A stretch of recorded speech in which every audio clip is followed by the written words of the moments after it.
오! 응암동 괴담. 응암동? 이 이야기는요, 26년 동안 강력반 형사로 계시다가 퇴직하신 김정현 님이 직접 보내주신 사연입니다. 네, 실제 형사님입니다. 형사님이 서부경찰서 강력팀에 계실 때 직접 겪은 아주 미스테리한 흉가에 관한 이야기라고 합니다. 그 형사님이 들려주신 대로 제가 한번 형사님이 되어서 한번 소개를 해드리도록 하겠습니다.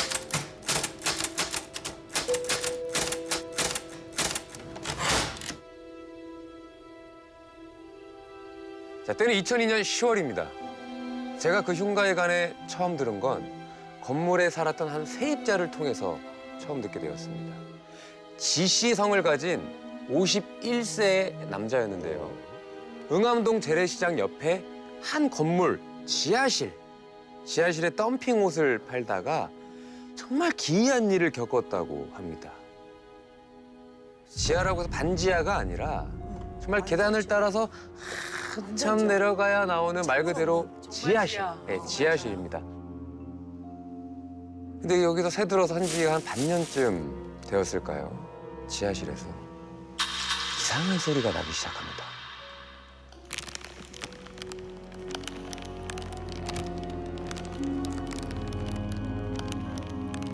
뭐야? 약간 비닐 소리 같지 않으세요? 두꺼운 비닐. 그럴 수 있겠다. 비닐.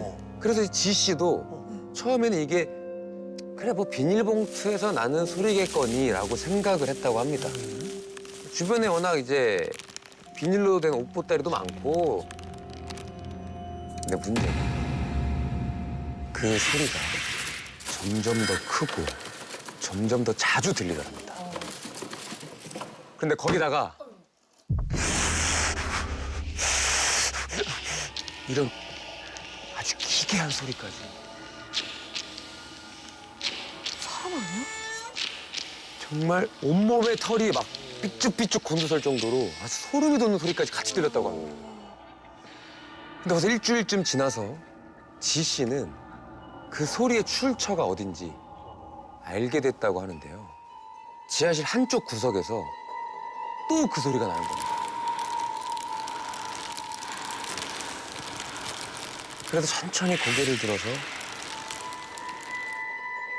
그쪽을 이렇게 쳐다봤는데 어두찜찜한 저 구석에 뭔가 희꺼머리한 게 이렇게 보이더라고요.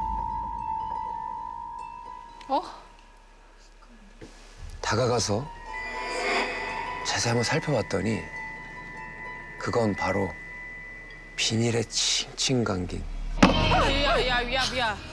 야야야야. 사람의 머리였던 거죠.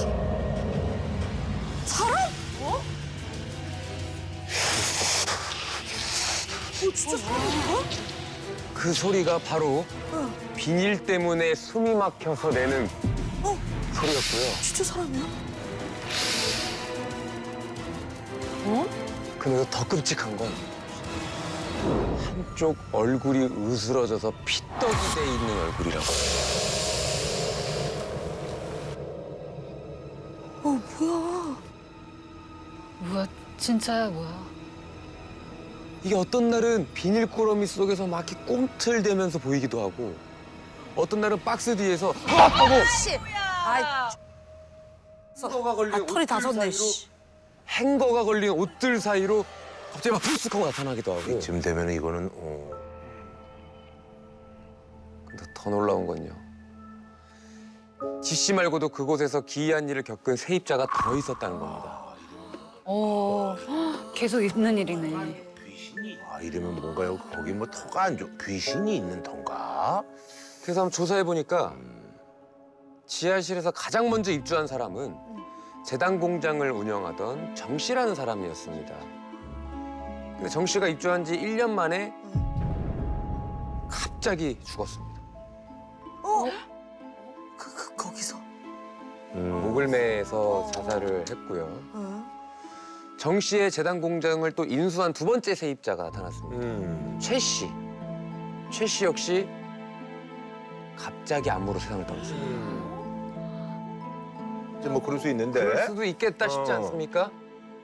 그런데 마지막 세입자였던 김 씨 얘기를 듣고 저는 충격에 빠졌습니다. 저 공장에서 일하던 사람들이 넷이나 죽었어요. 4명이나 죽었다고요? 뭐가 있네. 다들 갑자기 어이없이 죽으니까 그 이상하죠. 아, 우연의 일치인데 4명은 너무 많아. 김 씨는 종업원 9명을 두고 이제 스웨터 공장을 운영하고 있었대요. 근데 연이어서 안 좋은 일이 터지기 시작했는데 종업원 홍 씨는 교통사고로 죽었고 종업원 신 씨는 간암으로 이 씨는 폐암, 박 씨는 당뇨로 세상을 줄지어 떠났다고 합니다. 근데 그렇게 갑자기 4명. 이 지하실을 거쳐간 세입자와 종업원 14명 가운데 무려 6명이나 젊은 나이에 목숨을 잃었다고 합니다.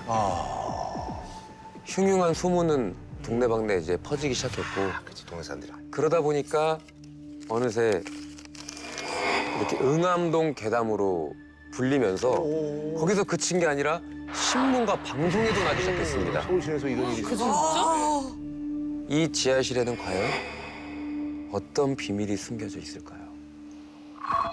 뭐야? 네, 강력이 팀입니다. 아, 여기 저기 이상하게 났어요. 좀 빨리 좀 와주세요. 2002년 9월 17일 신고 전화를 받고 당장 그곳으로 출동을 했죠. 갔더니 리모델링 공사를 한참 하고 있던 그 건물 주인이 계단 아래쪽 조그만한 창고를 가리키더라고요. 오. 콘크리트 구조물이 하나 있더라고요. 거기 살짝 부서진 그 틈새 사이로 어떤 시꺼먼 물체가 툭 튀어나와 있었는데 그건 사람의 발가락 같았습니다. 시체를 유기했구나. 가까이 다가가자 역한 냄새가 코를 확 찌르더라고요. 일단 냄새를 빠지라고 선풍기를 외부 쪽으로 틀어놓고 조심조심 콘크리트를 깨봤습니다. 깨보니까 그 안에 코트를 입은 채 비닐에 칭칭 감긴 여성의 시신이 발견됐습니다. 이거 실제잖아. 실제입니다. 계단 아래 좁은 공간에 시체를 구겨놓고 그 위에 콘크리트를 부어버린 거죠. 와. 근데 이게 또 얼마나 오래 있었는지 시신이 미라처럼 바싹 말라서 굳어 있었고 얼굴 한쪽도 심하게 뒤틀려 있었습니다. 일단은 그거를 국과수에 넘겨서 이제 검시관이 파악한 사인이요. 둔기에 의한 두개골 골절입니다. 살인 사건의 피해자였던 거죠. 근데 불행하게도 당시 현장에 피해자에 대한 어떠한 단서도 남아있지 않아서 하지만 한 가지 있죠. 지문. 뭐 DNA라든지 뭐 이런 거. 그렇죠. 과학수사, 지문 아니겠습니까? 지문을 찍어보면 요즘에 누군지 다 알 수 있지 않습니까? 그런데 안타깝게도 그건 불가능했어요. 왜요? 없어졌어요? 아까 전에 그 미라가 됐다고 했잖아요. 그러니까 그렇지. 그러니까 이게 피부가 손가락 뼈에 이미 다 달라붙어서 이게 아무리 이렇게 찍어도 지문이 나오지가 않는 상태였던 겁니다.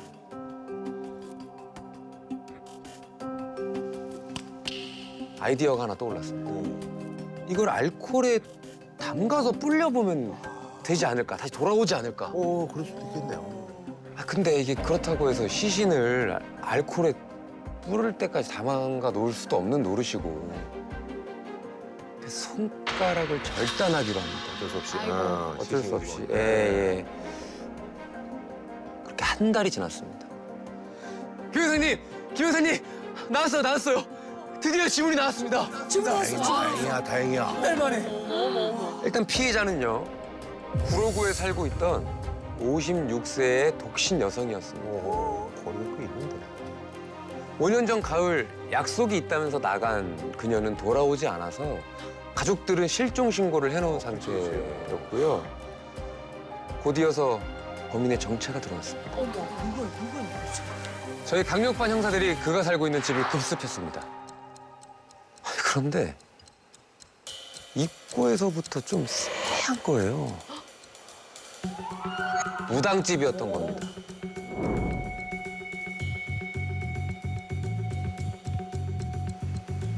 거기 범인이 있다고?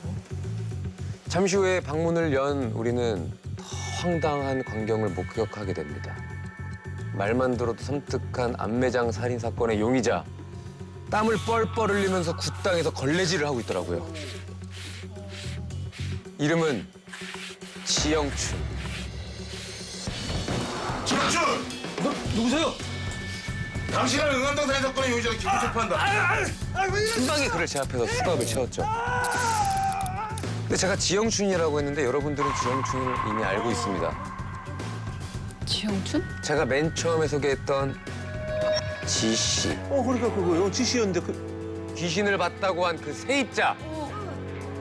바로 그가 이 살인 사건의 진범입니다. 어머! 대박! 뭐야? 반전이다. 실은 이 그 귀신 이야기도요. 지씨를 붙잡아서 조사하는 과정에서 그때 듣게 된 이야기입니다. 형사님, 저는 5년 동안 하루도 제대로 잠을 자본 적이 없어요. 밤낮으로 그 여자가 나타났거든요. 생매장 될 때 모습 그대로 비닐에 쌓인 채 매일 지씨 앞에 나타났다고 합니다. 그 여인이. 그래서 도저히 이렇게 살 수는 없겠다 싶어서 무당을 찾아갔다고 합니다. 대체 뭔 짓을 한 거야? 원한기가 아주 딱 달라붙었네 그냥. 귀신을 떼어놓기 위해 지난 5년 동안 지 씨는 그렇게 무당집에서 바라지 생활을 해왔다고 합니다. 근데 정말 그 지하실에 억울하게 죽은 원혼이 있었던 걸까요?